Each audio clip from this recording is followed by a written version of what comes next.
to Mel's Kitchen, and now we will be making melon ice cream using 3 simple ingredients. And by the way, thank you so much for subscribing to my channel, and for those who did not subscribe yet, please click like, subscribe, and comment below for any recipe that you would like us to feature in this channel. Okay, we will be making melon ice cream, so we need 3 simple ingredients: 1 can of condensed milk, 1 cup of heavy cream, and 2 cups of scooped melon. Okay, now we will just put all the ingredients in our blender. We can also use a mixer, but then blender would be the best choice, so everything is mixed together thoroughly, and we don't need to put in more energy in making our homemade ice cream. Okay, we'll put the melon, the heavy cream,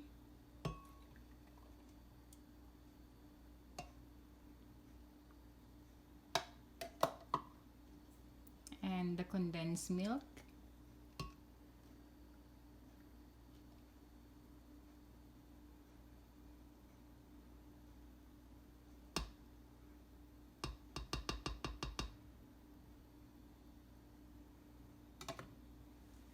okay. Now we're gonna blend this one to whip.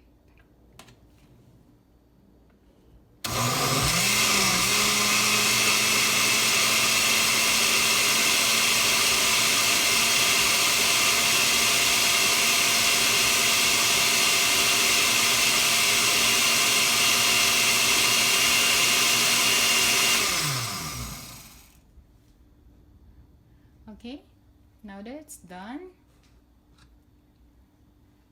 we will just transfer our mixture in this mold.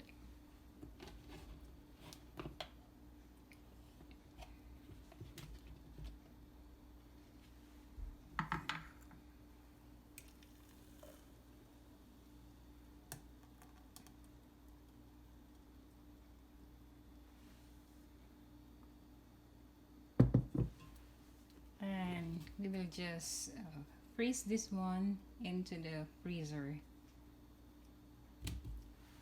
Guys, I told you we can put this container in our freezer, or we can also use our ice cream maker. Okay.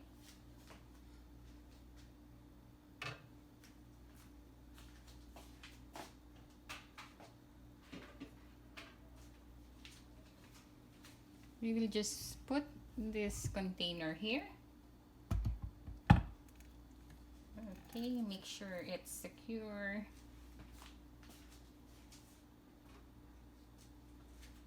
And then we're gonna put this one, it's like a mixer.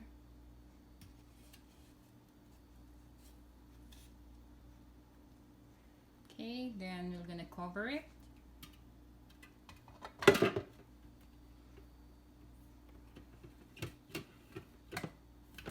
And we'll just make sure that it's locked before turning this on. Okay.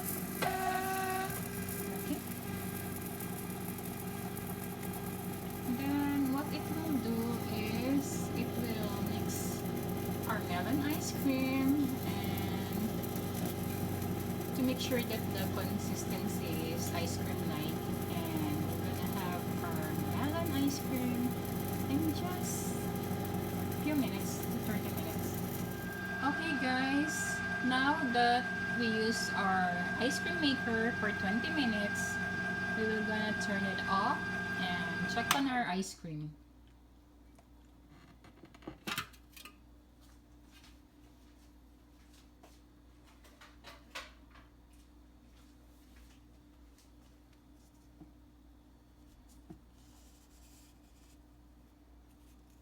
As we can see, it has already thickened.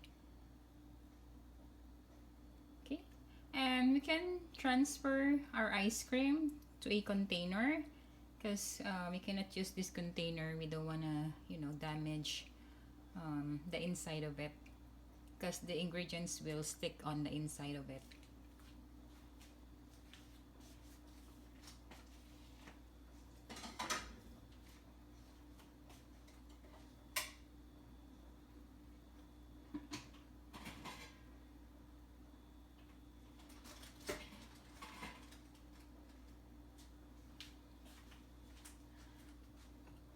Okay, you can see our ice cream. There you go. Look at the consistency of it. We can add few more minutes to using our ice cream maker. It depends on whether we want our ice cream to be soft or hard. Okay. Now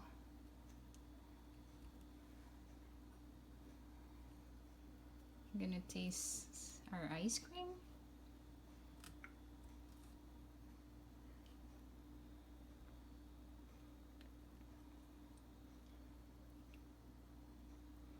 Okay.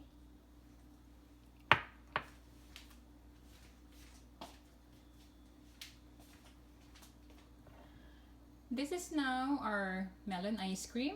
As you can see, it's soft because I want my ice cream to be soft. But if you want it hard, then you can still put it in the freezer so we can have the right consistency, whether you want it hard ice cream.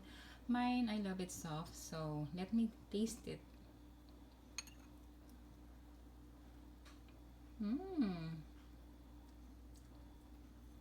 It's creamy and tastes like melon. It's delicious. Enjoy!